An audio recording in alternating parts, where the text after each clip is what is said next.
Thanks to JLC 3DP for sponsoring this video. Hello my friends, and welcome to Brickbending. Today we're going on another interesting journey, and one that is a little different than what I would typically do. In my videos I tend to focus on what is amazing, a little shocking, but ultimately beautiful. And as we head down this road, I want to add another adjective to the list: satisfying. Now we have quite a journey to go on, but one thing I will promise you is that the final destination is 100% worth it. And I say that as I already started down this road once before. And if you want to catch that initial prototype session, it's available to my supporters on Patreon. But one thing I realized as I started out on this adventure was that I had a much better idea for a culminating build. And with a much more interesting ending, I needed a different journey. So here we are. And one quick note, if you're new to these process videos, the goal isn't to blow your mind out of the gate. The goal is to take you down one interesting little path in this crazy world of Lego art adventures and end up somewhere that might just blow your mind. So here we go.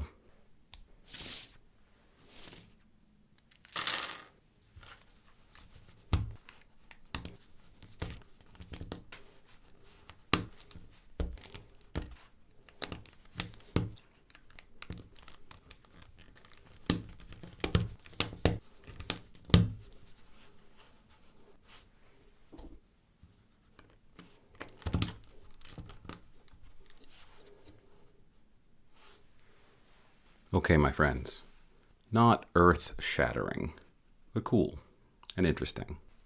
It's very safe to say that I have built this little pattern just fidgeting in my studio dozens and dozens and dozens of times. And I suspect many Lego builders out there have done the same. And the other thing I really like about this is just this fun layering, simple and interesting. But we can make it even more interesting with one little change.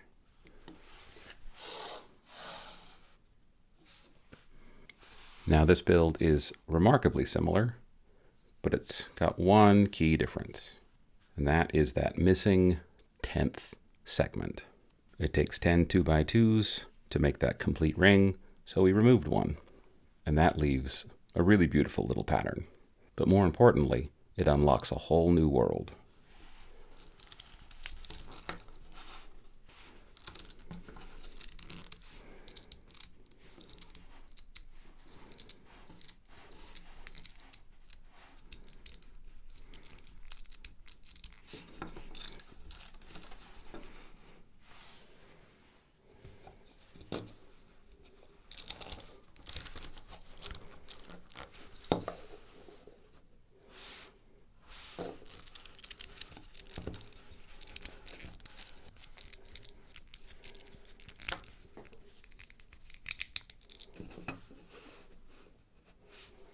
There's definitely something ironic about me taking a circular Lego build and making it straight. But this really is where the satisfying starts to come into play. Now one thing I did here was that I added this 1x1 round plate here on the ends to try to help keep things together, because otherwise that space, these would want to crunch together and fall off. And regardless, as you are tweaking these, moving them back and forth, they will start to separate, so you want to make sure you tighten them down. But it's a fun little build. And at 9 layers, kind of the layers that make me particularly happy for this build, it only comes in at 45 2x2 plates with 8 1x1 round plates. So in terms of a Lego investment in a fidget toy, it's very reasonable. But let's keep going. So here's another fun one, but this time we're using 2x3 plates. And it definitely has a holiday wreath vibe to it. So if you put this in green, you've got a wreath. But it's also fun because it rolls. But it's even more fun when you remove one. This is the exact same build, but now I'm missing a segment. And I filled in the spaces with a 1x2 of the same color to help hold those ends together.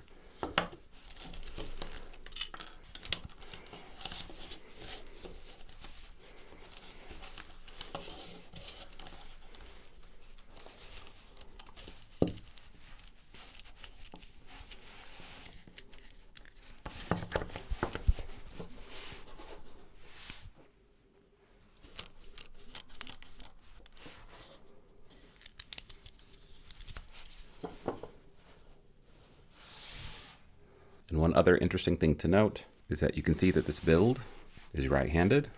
The pieces are curving to the right. And if we invert it,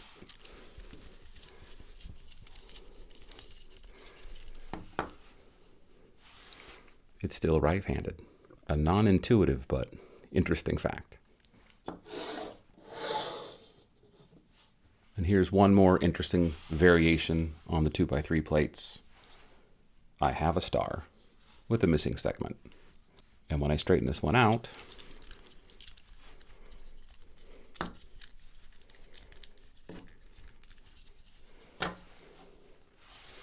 I get a zigzag line.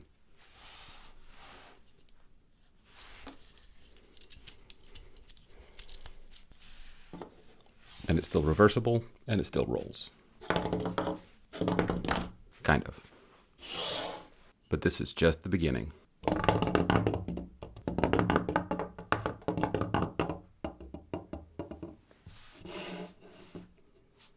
So another 2x3 satisfying build, but this one's bigger. It's got a bigger circumference. And the reason for that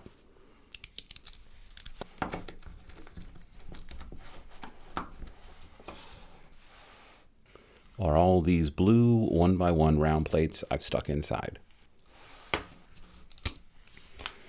Now, what's magic about these little 1x1 rounds, this is a trick I have used in many, many builds, is that it still lets you hinge, but it limits the amount you can hinge.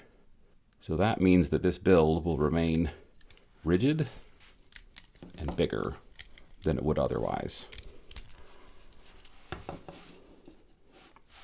And I could have embedded more in the outside, but I only need one side to make the effect work, and it makes for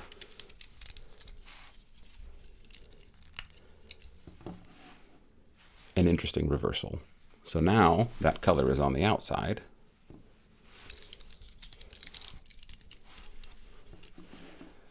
versus having the color on the inside. A different aesthetic for a fun fidget toy. And now meet its cousin. This one's another variation on this theme, but now these segments are doubled up 2x3s. So each little hinging segment is this connected pair. And this time, I've used red, one-by-one plates to fill it out. With plates, that color pops a lot more. You see a lot more of them. And in this variation, those 1x1 plates don't actually do anything. They're just filler for color. It's that doubled up plate motif that makes the whole thing bigger. So black and blue or black and red? What's your preference? I have to say for me, it's the blue. But I like this pattern better. And the last stop on our satisfying 2x3 Lego plate adventure is this incredibly simple thing. This time I'm doubling up the 2x3s longwise. It gives it more length. And I'm sneaking in 1x2s on the end to hold that together. So 81 total 2x3 plates, plus 7 1x2 plates on the bottom.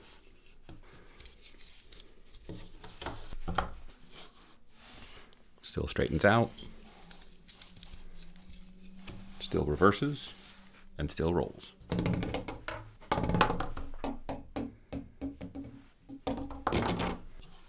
But they don't spin particularly well.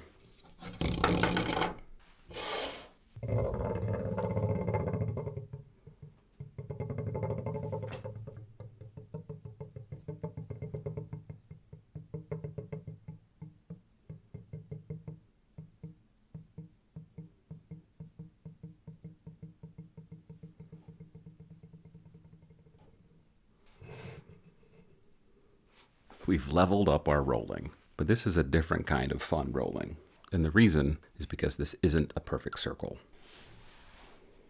We're employing another trick that we used before, but now I've got two 1x1 rounds hiding inside, And if you can see that tiny bit of light, I've got a faux connection here.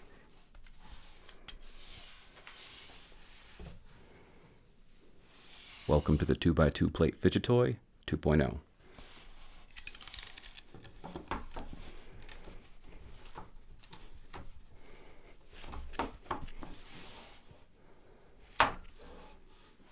Now, if you've been around the channel a long time, you may recognize this green monster from a previous short.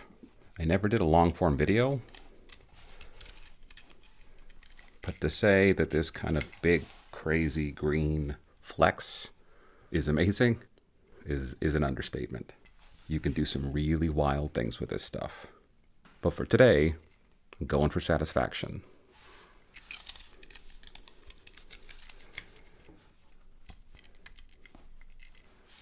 And for me, that is really satisfying.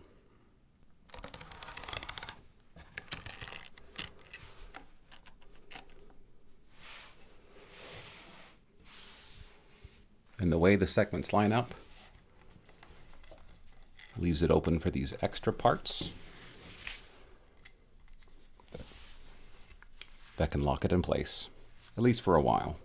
Because that segment is missing some pieces, the circle's slightly imbalanced.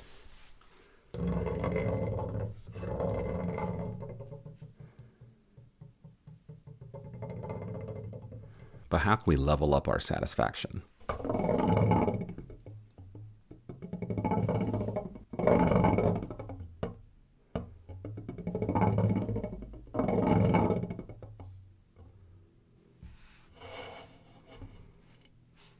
By adding more layers. This beautiful monster has 17 layers. And it still has those two 1x1 round plates inside. But now,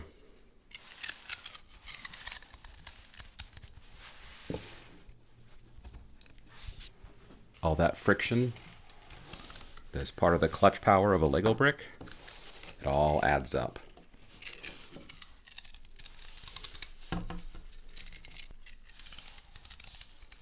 And the one thing I can't actually demonstrate for you is how it feels.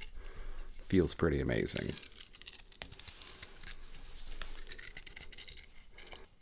Now, as you fidget with these things, you have to make sure to tighten them back up because they will loosen as you go. And I also love they just slot together.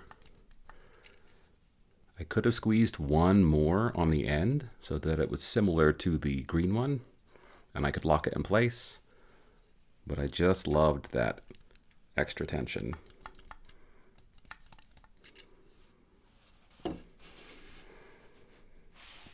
And also the visual aesthetic is starting to crank up. This one's worthy of a caveman.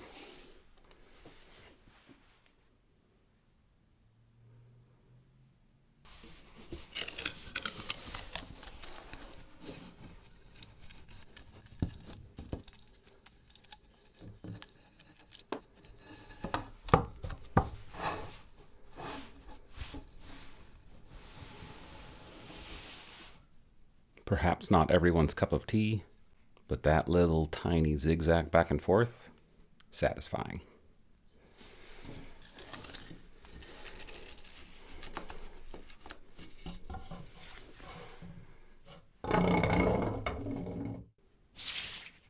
All right, my friends, all that satisfaction was just leveraging two kinds of plates.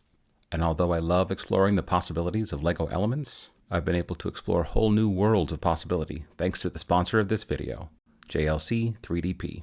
JLC 3DP's online platform allows for the easy upload of 3D models, instant quotes, and real-time order tracking, with material selection like JLC black resin, standard black resin, WJP resin, and even stainless steel. JLC 3DP is trying to meticulously manage every step in the process, with production times as fast as 24 hours and delivery within just 2 days. Personally, I've recently ordered this custom 1x15 plate in a bunch of different materials, and several additional types of resin, different types of nylon, and even more stainless steel. So in your adventures in 3D printing, if you're looking to save money, but you still need high quality and efficiency, JLC 3DP might just be the perfect choice. Go check out what they can do for you via the link in the description and get up to $60 in new user coupons. Thanks again, JLC 3DP, for helping make amazing LEGO builds happen. All right, my friends, and now it's time to level up. Welcome to the world of 3x3 plates. It's a similar game, but I think you could see that the aesthetic is improving a lot. This is just really compact. Not bad, just kind of tiny. But here,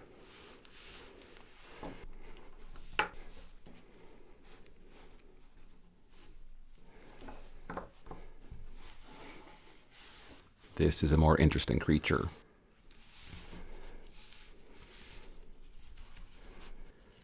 Now on this one, I've got black on one edge, and I've got the dark blue, the Avengers blue, and I love it.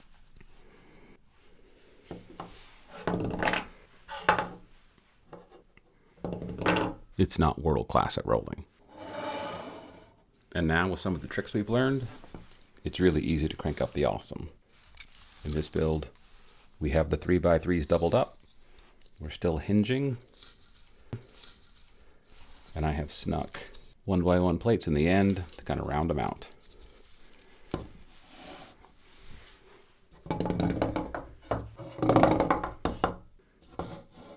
And our rolling has improved a bit.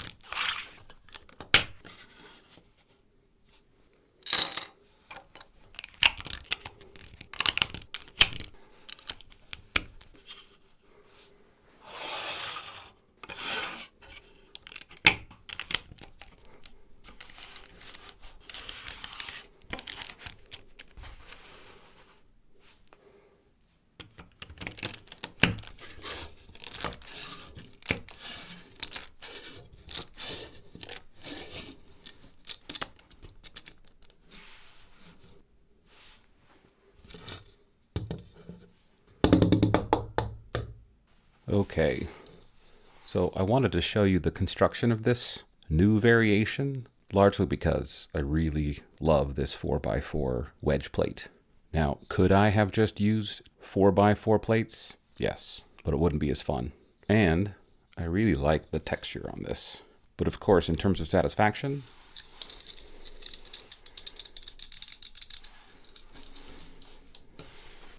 we're there.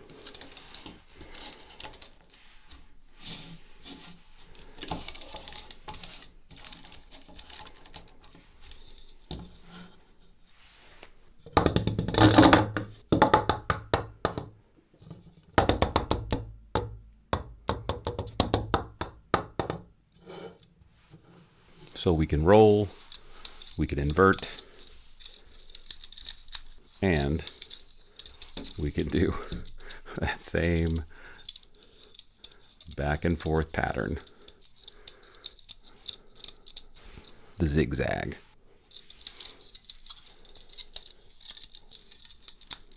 And technically, I could connect this. I could make this a solid 10-pointed star, and that would also be cool. But just for that little bit of cheating, I get so much more.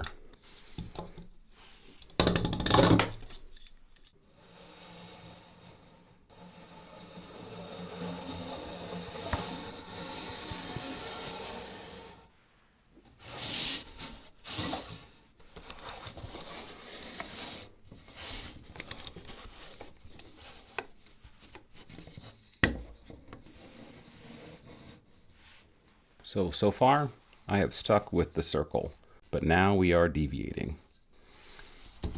And have to set this just perfectly. And you get the figure 8, or the infinity symbol, whatever makes you happiest.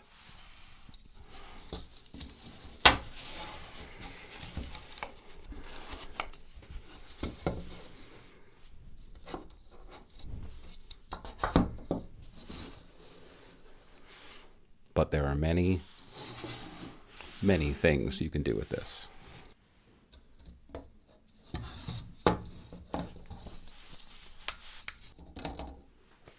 Satisfaction level increased.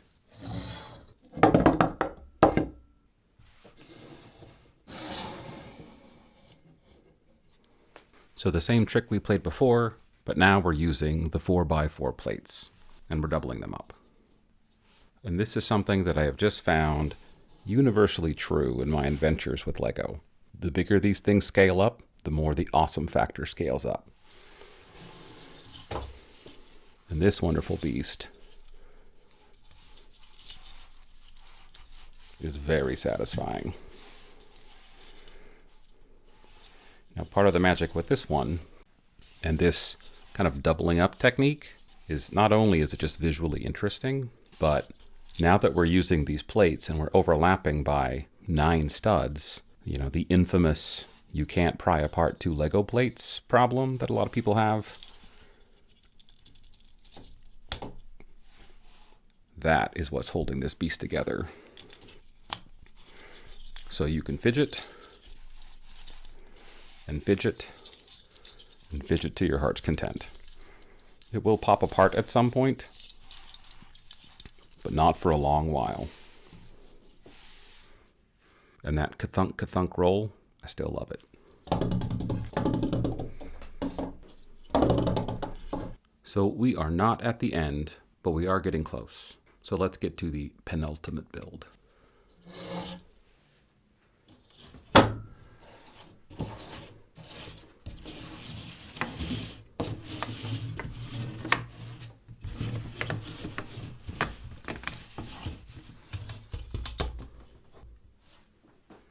Okay, so that's not the most beautiful sculpture in the world, but let's look at a few variations of what we can do with this thing.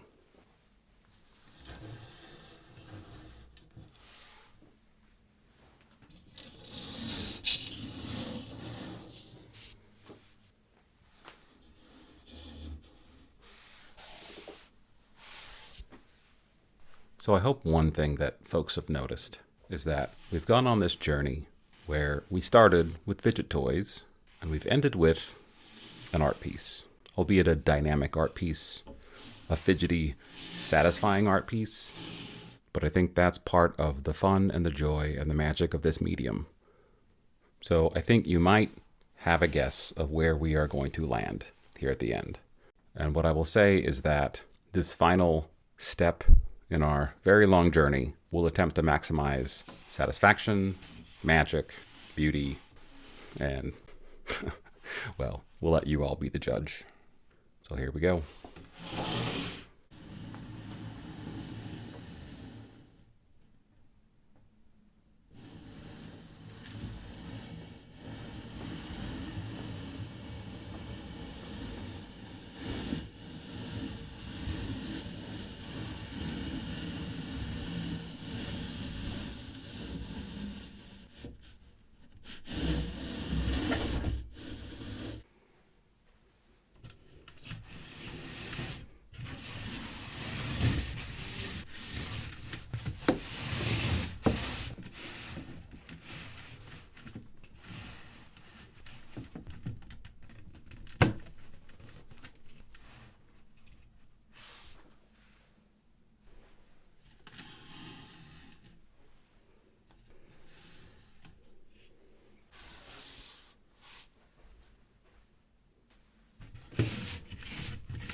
All right, my friends, for Caveman and I, our work here is done. And I hope you enjoyed the journey. Satisfaction is a very particular word. It means different things to different people. And for me, although the satisfaction of the fidgetiness of the small ones was amazing, and as they got bigger, that satisfaction went up. But then we moved into this space where the satisfaction was, how crazy can we make this thing? And the real trick and magic of all of this is that we're just working with these 4x4 wedge plates. These things are essentially magic. So from a journey down the satisfaction road to an amazing and crazy art piece. So I have debated putting this in my art shop. Most of what I sell are wall sculptures meant to hang on a wall, but who knows? Maybe someone will want this beautiful thing on their mantle. Another thing I will do for this video is that any of my patrons on my free Patreon community, I will do a drawing, and one lucky patron will get to pick one of the fidget toys from this video, except this wonderful monster. This one's going on the shop. And with that, I think we're done. Thanks, my friends. It's been an adventure. We'll catch you next time.